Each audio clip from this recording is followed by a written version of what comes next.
নমস্কার বন্ধুরা, মনীষা রান্নাঘরে সবাইকে স্বাগত। প্রতিদিনের মতো চলে এলাম আবারও একটা রেসিপি নিয়ে। আশা করি আপনাদের বেশ ভালো লাগবে। তো শীতের সেরা রেসিপি পালং শাকের রেসিপি, যেটা কিন্তু আমাদের প্রত্যেকের দুপুরে গরম ভাতে থাকে। তো এই পালং শাক কিন্তু সম্পূর্ণ নিরামিষভাবে আমি আজকে রান্না করছি। আর কেমন রান্না করি অবশ্যই আপনারা প্রথম থেকে শেষ পর্যন্ত দেখতে থাকুন, ভীষণই ভালো লাগবে। আর এটা কিন্তু গরম ভাতের সঙ্গে দুপুরে অসাধারণ লাগে। তো চলুন বন্ধুরা, এখন আমি রেসিপিটা শুরু করি আর দেখে নেওয়া যাক এই রেসিপির জন্য কি কি উপকরণ লাগে। তো প্রথমে দেখুন, আমি এখানে নিয়েছি পালং শাক, একেবারে টাটকা পালং শাক। আর আমি 2 আঁটি পরিমাণে পালং শাক নিয়েছি। প্রথমে এখানে 1 আঁটি আমি বেছে নিয়েছি, আর বেছে কিন্তু এবার আমি কেটে নেব। প্রথমে 1 আঁটি কেটে পরে আবার আর 1 আঁটি কেটে নেব। তো দেখুন, আমি গোড়ার দিকটা কেটে বাদ দিয়ে দিলাম। আর এখন পালং শাকটা আমি কুচি কুচি করে কেটে নেব। এই ডাঁটিগুলোকে একেবারে কুচি করে কেটে নেব, তাহলে কিন্তু রেসিপিটা বেশ ভালো হবে। তো বন্ধুরা, অনেক রকমভাবে পালং শাক আপনারা রান্না করে খেয়েছেন, তবে এইভাবে একবার রান্না করে দেখুন, বেশ ভালো লাগবে দুপুরে গরম গরম ভাতের সঙ্গে। আর পালং শাক কিন্তু বেশি ছোট করে কাটার প্রয়োজন নেই, আমি নাটিগুলো ছোট করে নিয়েছি। এবার শাকগুলোকে একটু বড় করে কেটে নিচ্ছে। পালং শাক যেহেতু খুবই নরম শাক, তো দেখুন এখন আমি 1 আঁটি কেটে বেশ ভালোভাবে তুলে নিচ্ছি। এরপরে বাকি 1 আঁটি আমি এইভাবে আবারও কেটে নিচ্ছি। পালং শাকের এই রেসিপিটা কিন্তু যে একবার খাবে সে কিন্তু বারবার খেতে চাইবে। তো বন্ধুরা, একই রকমভাবে আবারও 1 আঁটি আমি শাক কেটে নিয়ে এখন একটা ঝুড়ির মধ্যে তুলে নিচ্ছি। আর এরপরে আমি শাকটা ধুয়ে রেখে দেবো। এদিকে এই শাকের জন্য আমি নিয়েছি কিছু সবজি, তার মধ্যে এখানে আছে প্রথমে আলুটাকে আমি কেটে নিচ্ছি। আর একটা বড় সাইজের আলু এইভাবে ডুমো ডুমো করে কেটে নিচ্ছি। তো বন্ধুরা, এটা কিন্তু নতুন আলু, আর নতুন আলু দিয়ে কিন্তু পালং শাকের এই রেসিপিটা জাস্ট অসাধারণ লাগে। এখানে নিয়েছি একটা গাজর।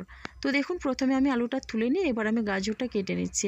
আগের থেকে কিন্তু গাজরের খোসাটা তুলে আমি ধুয়ে নিয়েছিলাম। আর এখন গাজরটাকে এইভাবে ছোট ছোট করে আমি কেটে নিচ্ছি। তো এখানে কিন্তু আপনারা আপনাদের পছন্দের মতো যে কোনো সবজি দিয়ে রান্না করতে পারেন। আর এখন তো শীতের সবজি দিয়ে কিন্তু অবশ্যই পালং শাকের রেসিপিটা রান্না করলে দারুণ হয়। তো আমি এখন গাজরটাও কেটে নিলাম। আর এখানে নিয়েছি একটা কাঁচকলা। তো একই রকমভাবে কাঁচকলাটাকেও কেটে নিচ্ছি। আমি কিন্তু শাকের পরিমাণ অনুযায়ী সবজিগুলো নিয়েছি। তো এখানে বেশি সবজির ব্যবহার করব না, সব রকমের সবজি একটা করে আমি নিচ্ছি। তো দেখুন, এখানে প্রথমে কাঁচকলার খোসাটা তুলে নিয়ে একই রকমভাবে একই সাইজ করে কাঁচকলাটাকে কেটে নিচ্ছি। তো সব সবজি আমি আবারও ধুয়ে নেব। তো এখানে আমি নিয়েছি 3টে বেগুন, আর বেগুনগুলো কিন্তু একেবারে কচি বেগুন। তো এই নরম কচি বেগুন দিয়ে কিন্তু পালং শাকের রেসিপিটা বেশ ভালো হবে। আর বেগুনগুলো আমি এখানে কেটে নিচ্ছি। তো বন্ধুরা, সব সবজি কিন্তু কেটে বেশ ভালোভাবে কিন্তু ধুয়ে আমি এখানে পরিষ্কার করে নিয়ে চলে এলাম। তো দেখুন, এখানে আলু ধুয়ে কেটে নিয়েছি, গাজর, বেগুন, কাঁচকলা, এখানে কিন্তু কিছু কচুও নিয়েছি, ছোটো সাইজের কচুগুলো। এবার আমি দেখুন গ্যাসে একটা কড়াই বসিয়ে দিয়েছি। এবার কড়াইয়ের মধ্যে আমি কয়েকটা মশলা দিচ্ছি। তো 1/2 চামচ পরিমাণে মৌরি, 1/2 চামচ পরিমাণে গোটা জিরে, আর দিচ্ছি 1 চামচ পরিমাণে কালো সর্ষে। আর এই ভাজা মশলাটা কিন্তু আমি পালং শাকের মধ্যে দেব। ভীষণই ভালো লাগে কিন্তু এই ভাজা মশলা দিয়ে রেসিপিটি বানালে। তো মশলাটা কিন্তু আমার ভাজা হয়ে গেছে। একেবারে লো ফ্লেমে রেখে আমি এইভাবে নেড়েচেড়ে মশলাটা ভেজে তুলে নিলাম। মশলাটা আমি গুঁড়ো করে নেব। আর এখন আমি মশলা তুলে নেওয়ার পরে এখানে আমি তেল দিয়ে দিচ্ছি, সর্ষের তেল। আর পুরো রান্নাটাই সর্ষের তেলেই করব। কিছুটা পরিমাণে তেল দিয়ে আমি এখানে কয়েকটা বড়ি দিয়ে দিলাম। আর এটা কিন্তু বাড়িতে বানানো বিউলির ডালের বড়ি। আর বড়িগুলোকে কিন্তু আমি একটু হালকা করে ভেজে নিচ্ছি। আর বড়ি একটু ভেজে নিলে কিন্তু বেশ ভালো লাগবে খেতে। তো দেখুন বন্ধুরা, হালকা লাল করে প্রথমে বড়িটা ভেজে আমি তুলে নিচ্ছি। তো এরপরে আমি এখানে বড়ি তুলে নিয়ে ওই তেলের মধ্যে আরও দিয়ে দিলাম সামান্য তেল। তো এখানে 3 থেকে 4 চামচের মতো আমি সর্ষের তেল দিয়ে দিলাম, ছোটো চা চামচের মতো। তো এখন আমি তেলটাকে গরম করে নিয়ে এরপরে তেলের মধ্যে দিয়ে দিচ্ছি 1 চামচ পরিমাণে 5 ফোড়ন। তো 5 ফোড়ন দিয়ে এখন আমি এখানে দিয়ে দিচ্ছি 2টো শুকনো লঙ্কা। আর লঙ্কাটাকে আমি কেটে দিয়ে দিলাম। এরপরে এখানে দিচ্ছি একটা তেজপাতা। তো তেজপাতাও কেটে দিলাম। আর এখন আমি বেশ ভালোভাবে নাড়াচাড়া করে নেব। ফোড়ন থেকে হালকা মিষ্টি গন্ধ ছাড়লেই কিন্তু এখানে আমি অ্যাড করে দিচ্ছি দেখুন আদা। তো আদা আমি 1 ইঞ্চি পরিমাণে গ্রেট করে নিয়েছি। এবার আমি ওই গ্রেট করা আদাটা একটু ওইভাবে নাড়াচাড়া করে নিচ্ছি। ভীষণই সুস্বাদু লাগে পালং শাকের এই রেসিপিটা। তো দেখুন, এখন আদাটা দিয়ে একটু নাড়াচাড়া করে নিলাম যতক্ষণ না আদার কাঁচা গন্ধ চলে যায়। এরপরে আমি প্রথমে কেটে রাখা আলুটা দিয়ে দিলাম। আর এখন আমি আলু, গাজর আর কিন্তু এখানে কচু একসঙ্গে আমি একটু নাড়াচাড়া করে ভেজে নেব। যেহেতু এই সবজিগুলো সেদ্ধ হতে একটু সময় লাগে, তার জন্য প্রথমে এই সবজিগুলো আমি দিয়ে দিলাম। তো তো দেখুন এই যে আমি কচু আগের থেকে কেটে রেখেছিলাম, তো কচুটাও দিয়ে দিলাম। আর এখন আমি বেশ ভালোভাবেই নাড়াচাড়া করছি। প্রথমে কিন্তু 3 থেকে 4 মিনিটের মতো আমি এই 3টে সবজি একসঙ্গে নাড়াচাড়া করে কিন্তু আমি রান্না করে নেব। তাহলে কিন্তু এই সবজিগুলো একটু সেদ্ধ হয়ে যায়, আর বাকি সবজিগুলো আমি পরে দেবো। তো দেখুন এইভাবে নাড়াচাড়া করে নিয়ে এখন আমি ঢাকনা দিয়ে এটা 3 থেকে 4 মিনিটের মতো মিডিয়াম টু লো ফ্লেমে রেখে কিন্তু আমি রান্নাটা করে নেব। তো বন্ধুরা দেখুন এখন আমি ঢাকনা খুললাম, আর ঢাকনা খুলে কিন্তু আবারও নাড়াচাড়া করে নিচ্ছি। এইভাবে কিন্তু আমি মিডিয়াম টু হাই ফ্লেমে রেখে বেশ ভালোভাবেই নাড়াচাড়া করে নেব। তাহলে কিন্তু সবজির যে কাঁচা গন্ধটা চলে যায় সেটা চলে যাবে, আর সুন্দরভাবে ভাজাও হয়ে যাবে। আর এখন আমি এখানে দিয়ে দিচ্ছি কাঁচকলা আর বেগুন। তো কাঁচকলা আর বেগুন দিয়ে একই রকমভাবে নাড়াচাড়া করে আগের সবজিগুলোর সঙ্গে বেশ ভালোভাবে আমি মিশিয়ে নিচ্ছি। আপনারা চাইলে কিন্তু আলাদা আলাদা করে সবজিগুলো ভেজে নিতে পারেন, তো কিন্তু বেশি আলাদা করে সবজি ভাজার দরকার নেই। তো এই পদ্ধতিতে একবার হলো রান্না করে দেখবেন, ভীষণই টেস্টি হয়, খেতে লাগে অসাধারণ। তো বন্ধুরা এখন আমি এখানে দিয়ে দিচ্ছি স্বাদ অনুসারে লবণ, আর পুরো রান্নাটার জন্য কিন্তু আমি একসঙ্গে পুরো লবণটাই দিয়ে দিলাম।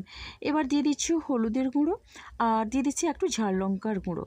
তো এরপরে দেখুন আমি হলুদের গুঁড়ো লঙ্কার গুঁড়ো দিয়ে বেশ ভালোভাবেই নাড়াচাড়া করে কিন্তু সবজিগুলো ভেজে নেব। তো যেহেতু গুঁড়ো মশলা দিলাম, এই সময় কিন্তু গ্যাসের ফ্লেমটা আমি একেবারে মিডিয়াম থেকে লো ফ্লেমে রেখে রান্নাটা করে নেব। তো এইভাবে করে কিন্তু মশলাগুলোর সঙ্গে সবজিগুলো নাড়াচাড়া করে আমি মিশিয়ে নিচ্ছি। আর এখন ঢাকনা দিয়ে আমি একেবারে লো ফ্লেম করে দিলাম গ্যাসটা। তো লো ফ্লেমে রেখে কিন্তু এখানে আরও 3 থেকে 4 মিনিটের মতো রান্না করে নেব। এই রান্নাতে কিন্তু কোনো রকমের জলের ব্যবহার হবে না, তার জন্য এইভাবে ঢাকনা চাপা দিয়ে দিয়ে কিন্তু রান্নাটা করে নিতে হবে। তো ঢাকনা দিয়ে আবারও বেশ ভালোভাবেই নাড়াচাড়া করে নিচ্ছি। তো সবজিগুলোর কিন্তু কালার চেঞ্জ হয়ে গেছে, আর সবজিগুলো কিন্তু আগের তুলনায় অনেকটা ভাজা হয়ে গেছে। তো এরপরে কিন্তু আমি এখানে দিয়ে দিব পালং শাক। তো শাকটাকে ধুয়ে নিয়েছি। তো দেখুন এখন আমি পালং শাকটা দিয়ে দিচ্ছি। রেসিপি ভালো লাগলে লাইক, শেয়ার, কমেন্ট এবং সাবস্ক্রাইব করে আমার পাশে থাকবেন। তো নতুন বন্ধুরা এখনও যারা চ্যানেলটিকে সাবস্ক্রাইব করেনি, প্লিজ সাবস্ক্রাইব করে পাশে থাকা বেল আইকনটি প্রেস করে নোটিফিকেশন অল করে দেবেন, তাহলে কিন্তু সবার আগে আপনারা আমার নোটিফিকেশন পেয়ে যাবেন। এখন কিন্তু শাকটা দেওয়ার পরে বেশ ভালোভাবে নাড়াচাড়া করে নিচ্ছি, আর এই সময় গ্যাসের ফ্লেমটা আমি হাইতে রেখেছি। তো ঢাকনা দিয়ে দিয়েছিলাম আমি। তো ঢাকনা দিয়ে প্রথম আমি 5 মিনিট কিন্তু হাই ফ্লেমে রেখে রান্না করে নিয়েছি। আর দেখুন জল ছেড়েছে শাক থেকে, এখানে কিন্তু কোনো রকমের জলের প্রয়োজন হয় না। তো এখন আমি এখানে দিয়ে দিচ্ছি দেখুন ভাজা বড়ি। তো বড়ি ভাজাটা দিয়ে বেশ ভালোভাবে নাড়াচাড়া করে নিলাম। তো এখন আমি বড়ি ভাজা দেওয়ার পরে যে মশলাটা আমি করে রেখেছিলাম, তো মশলাটা আমি গুঁড়ো করে নিয়েছি। সেখান থেকে কিন্তু অর্ধেকের বেশি একটু দিয়ে দিলাম মশলা।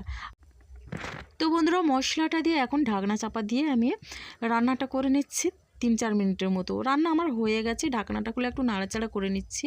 তো এই রেসিপিটা কিন্তু বানাতে বেশি সময় লাগে না, মাত্র কয়েক মিনিটের মধ্যে রেসিপিটা তৈরি হয়ে যায়। তো রেসিপিটার মধ্যে কিন্তু অনেকটা ধোঁয়া উঠছে। তো এখন আমি এখানে দিয়ে দিচ্ছি চিনি অল্প পরিমাণে। চিনি দিলে কিন্তু রেসিপিটা মিষ্টি হবে না, কিন্তু স্বাদে অসাধারণ লাগবে, ভীষণই ভালো লাগবে। এই চিনি কিন্তু সব কিছুর স্বাদটা ব্যালেন্স করবে। এখন চিনিটা দিয়ে বেশ ভালোভাবে নাড়াচাড়া করে আমি মিশিয়ে নিলাম। প্রচণ্ড ধোঁয়া হচ্ছে এই তরকারিটা থেকে। তো যাই হোক বন্ধুরা, আপনারা একটু মাপজোপ করে দেখে নেবেন। রেসিপিটা একেবারে রেডি হয়ে গেল, আর এখন আমি নামিয়ে নেব। তো এখন পরিবেশনের জন্য একটা পাত্রের মধ্যে আমি নিয়ে নিচ্ছি। তো কতটা লোভনীয় হয়েছে পালং শাকের এই রেসিপিটা বন্ধুরা দেখেই বুঝতে পারছেন। একেবারে ধোঁয়া ওঠা গরম ভাতের সঙ্গে এইভাবে গরম গরম পালং শাকের রেসিপিটা থাকলে আর কোনো কিছুর প্রয়োজন হয় না। এই একটা রেসিপি দিয়ে কিন্তু পুরো ভাতটাই খেয়ে নেওয়া যায়। ভীষণই সুন্দর হয়েছে পালং শাকের এই রেসিপিটা। তো বন্ধুরা আজকের রেসিপিটা আমার এই পর্যন্ত, আর আগামীকাল আসবো আবারও একটা নতুন রেসিপি নিয়ে। আপনারা সবাই সুস্থ থাকুন, ভালো থাকুন।